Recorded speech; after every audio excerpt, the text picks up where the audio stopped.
12월 22일 말씀 묵상하겠습니다. 함께 기도하겠습니다. 하나님, 우리가 하나님께서 주신 그 말씀을 온전히 이해할 수 있도록 오늘도 성령의 빛을 비춰 주시옵소서. 또한 우리가 이 세상에 사는 날 동안 하나님의 진리의 말씀을 붙잡고 또한 그것을 선포하며 살아가는 주의 백성들이 되게 하여 주시옵소서. 예수님 이름으로 기도했습니다. 아멘. 오늘의 말씀은 베드로후서 1장 12절에서 21절까지의 말씀입니다. 말씀을 함께 살펴보시기 전에 개인적으로 말씀을 꼭 읽어보시고 묵상하시면서 하나님께서 우리 각자에게 주신 말씀을 들으시기 바랍니다. 1장 12절입니다. 그러므로 너희가 이것을 알고 이미 있는 진리에 서 있으나 내가 항상 너희에게 생각나게 하려 하노라. 내가 이 장막에 있을 동안에 너희를 일깨워 생각나게 함이 옳은 줄을 여기노니 라는 말씀으로 시작하고 있습니다. 우리는 어제 말씀을 묵상하면서 예수 그리스도를 아는 것, 하나님을 아는 것이 얼마나 중요한지에 대해서 배웠습니다. 그리고 하나님께서 그리스도 안에서 주신 그 약속이 얼마나 아름다운 것인지 알 때에 우리는 이 세상의 정욕대로의 삶을 피하고 또한 경건한 하나님의 말씀에 따라 살아갈 수 있다라는 것도 생각해 보았습니다. 그러므로 그렇기 때문에 이러한 진리, 예수 그리스도와 하나님을 개인적으로 인격적으로 아는 그 믿음, 그리고 하나님께서 우리에게 주신 그 약속, 하나님의 나라에 대한 그 약속에 대한 진리에 우리가 있지만 더 간절하게 항상 그 진리를 붙잡고 그 진리를 생각하게 하는 것이 바로 베드로가 성도들을 위해서 이 베드로후서를 쓴 목적이다라고 다시금 말하고 있죠. 이 베드로는요, 지금 14절에서 보면요, 이렇게 말하고 있습니다.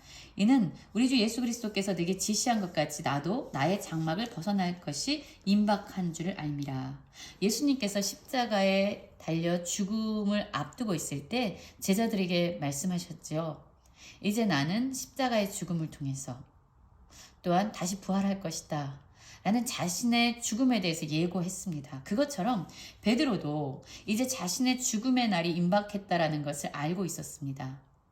지금 자신의 죽음을 눈앞에 두고 있다라는 표현이에요. 지금 베드로는 이 죽음 앞에서 무엇을 가장 하기 원했냐면 내가 힘써 너희로 하여금 내가 떠난 후에라도 어느 때나 이런 것을 생각나게 하려 하노라. 베드로는요, 지금 성도들이 하나님의 그 진리의 말씀을 붙잡고 하나님과 그리스도를 알면서 그 약속을 끊임없이 소망하면서 나아갈 수 있도록 진리를 붙잡도록 그 진리를 생각나게 하려는 그런 목적 가운데 있었다라고 말하고 있는 거예요. 죽음을 앞두고 내가 간절히 지금 힘쓰고 있는 일은 바로 너희에게 진리를 가르쳐서 내가 죽은 이후라도 너희가 그 진리 가운데 살아가는 것을 나는 원한다라고 얘기하고 있습니다. 그래서 이 말씀 가운데서 보면 지금 반복적으로 말씀이 나와 있죠. 생각나게 하려 하노라. 생각나게 함이 옳은 줄을 여기노니 생각나게 하려 하노라. 지금 베드로는요, 자신이 살아있을 때나 또한 자신이 죽은 이후에나 이 성도들이요, 예수 그리스도에 대한 그 진리의 말씀을 붙잡고 그 말씀을 소망 삼아서 경건한 삶을 살도록 하는 것이 그의 삶의 목적이었다라고 다시금 얘기를 하고 있는 것입니다. 왜 이게 베드로에게 간절했냐면요, 16절에 보면 그 이유가 나오고 있어요. 우리 주 예수 그리스도의 능력과 강림하심을 너희에게 알게 한 것이 교묘히 만든 이야기를 따른 것이 아니요 우리는 그의 크신 위엄을 친히 본 자라 라고 얘기하고 있죠. 우리는 어제 말씀에서도 잠깐 살펴보았습니다. 교회 공동체 가운데요, 거짓 교사들이 들어왔어요. 그래서 이들이 이야기하는 겁니다. 지금까지 예수님이 다시 온다라고 얘기하고 승천하셨는데 아직까지도 오고 있지 않다. 그러면 지금까지 오고 있지 않은 것은 앞으로도 오지 않을 거야. 이렇게 재림이 연기된다는 거는 그분 오지 않을 거야. 이건 누군가 만들어낸 이야기야. 신화에 불과해. 라는 거짓으로 성도들을 흔들고 있는 거죠. 그분이 다시금 심판의 주로 이 땅에 오실 것이다 라는 그 진리의 말씀을 교묘하게 거짓으로 왜곡시키고 있는 것입니다. 그러니까 이 성도들 또한 특별히 초신자들은요, 그 이야기를 들으면서 어떤 생각을 했을까요?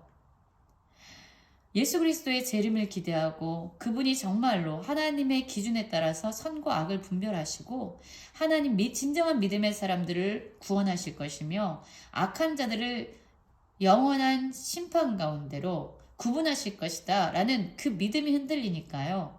이 세상에서 하나님을 소망하면서 예수 그리스도의 다시 오심을 기다리면서 경건한 삶을 살고 있는 그 믿음의 사람들이요, 흔들리기 시작하는 거예요. 다시 오시지 않으면 우리의 정욕대로, 우리의 쾌락대로, 우리의 욕심대로 살아도 되는 거 아니야?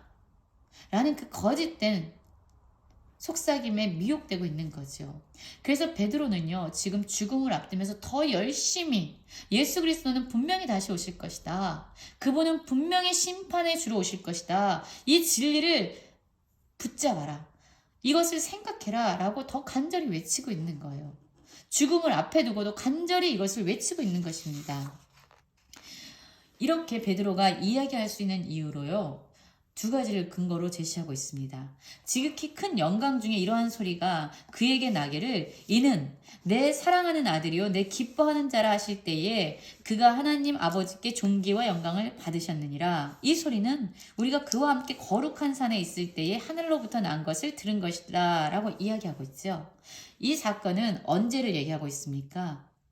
예수 그리스도와 베드로와 야고보와 요한이 이 변화산이라고 얘기하죠. 거룩한 산에 올라갔습니다. 그때 예수 그리스도의 그 모습이요, 영광스럽게 너무나도 찬란하게 변화되는 것을 보았습니다. 그리고 엘리야와 모세가 와서 함께 이야기하는 것을 본 거죠. 그때 음성을 듣습니다. 하늘에서 이런 소리가 나죠. 이는 내 사랑하는 아들이요 내 기뻐하는 자라 라고 하나님의 음성을 그곳에 함께 있었던 제자들이 함께 듣게 된 거예요. 그래서 베드로가 얘기하죠. 우리가 여기 있는 것이 좋사오니 라고 이야기한 바로 그것이 이 변화산에서 있었던 일이죠. 여러분, 이 당시에요, 여기서 내 사랑하는 아들이요 내 기뻐하는 자라, 이 말씀은요 시편 2장 7절에서 나온 말씀을 인용한 겁니다. 하나님께서 이 시편 2장은요 이 유대인들, 이스라엘 백성들이 메시아에 대한 예언시로 다들 생각하고 있는 시편이었어요. 그 2장 7절의 말씀을 보면은요 이렇게 나옵니다. 내가 여호와의 명령을 전하노라. 여호와께서 이제 이르시되 너는 내 아들이라 오늘 내가 너를 낳았노라. 바로 하나님의 아들로, 또한 다윗의 자손으로 이 땅에 종말론적인 메시아가 오실 것이다. 이 땅을 구원하시고 이 땅을 심판하시기 위해서 그분이 오실 것이다 라는 메시아에 대한 그 확증의 소리, 하늘로부터 나는 소리를 바로 그곳에 함께 있었던 베드로뿐만 아니라 요한과 야고보도 함께 들었던 거죠. 그래서 베드로는 지금 이걸 이야기하고 있는 거예요. 예수님이 바로 하나님이 약속하신 그 메시아야. 그분 분명히 다시 오실 거야. 우리가 그곳에서 분명히 들었거든. 하나님의 음성을 우리는 분명히 들었어. 우리의 경험에 이거는 진정한 확증이야. 예수님이 다시 오실 메시아임이 우리의 경험을 통해서 우리는 확증할 수 있어 라고 얘기합니다. 첫 번째예요. 두 번째는 19절에 이렇게 얘기합니다. 또 우리에게 더 확실한 예언이 있어.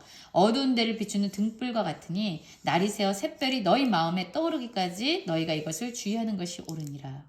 여러분이 여기서 확실한 예언이라고 얘기했는데요. 이 당시의 예언은 거의 구약 성경을 말하고 있습니다. 결국 이 말씀이에요. 메시아에 대한 모든 하나님의 말씀이 성취되었다는 것을 너희들은 알고 있지. 하나님의 언약은 반드시 이루어지는 신실한 말씀이야. 그리고 모든 성경이 예수 그리스도의 메시아됨을 이야기하고 있어. 그분이 심판주로 이 땅을 분명히 심판하시러 다시 오실 것도 말씀하고 있어. 그렇기 때문에 이 말씀은 반드시 이루어지는 하나님의 약속이야 라고 말하고 있는 거예요.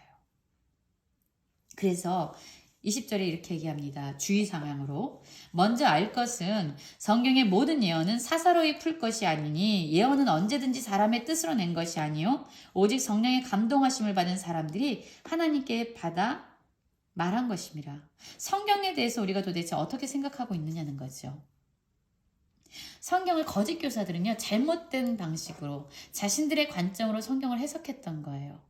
이것은 계시가 아니야. 하나님이 주신 절대 불변한 말씀이 아니라 그냥 사람들에 의해서 작성된 거야. 라는 생각으로 성경을 바라보았고 또한 자신들의 잘못된 관점으로 성경을 해석했어요. 그래서 그것에 대한 믿음의 확신을 갖지 못했던 거죠. 그런데 지금 베드로는 이야기하고 있습니다. 이 성경의 말씀을 우리의 개인적인 잘못된 방식으로 사사로이 풀면 안 된다. 이 성경은 하나님의 말씀은 사람이 기록은 했지만 사람의 뜻이 아니라 하나님께서 성령의 감동하심으로 말미암아 하나님이 쓰신 신실하게 이루어진 하나님의 말씀이야. 계시야. 반드시 이루어지는 말씀이야. 라고 이야기하면서 이것을 잘못 해석하고 잘못된 방식으로 성경을 바라보고 있는 이 거짓 교사들의 이야기가 잘못된 것이다. 예수님 분명히 다시 오실 것이고 이 땅을 심판하실 것이다. 그러니 믿음을 가지고 흔들리지 말고 지속적으로 경건한 삶을 살아가라 라고 말씀하고 있습니다. 저는 오늘 말씀을 묵상하면서 과연 내가 삶의 끝에서 죽음을 앞두고 어떠한 일에 열심을 낼 것인가, 정말 베드로처럼 하나님의 진리의 말씀을 선포하고 성도들이 흔들리지 않도록 그 일에 나는 힘써 열심을 다할 것인가, 이런 생각을 하게 됐습니다. 우리 성도 여러분, 하나님의 말씀을 붙잡고 우리 역시 담대하게 이 말씀의 진리를 선포하는 그런 성도님들 되시기를 간절히 기도합니다.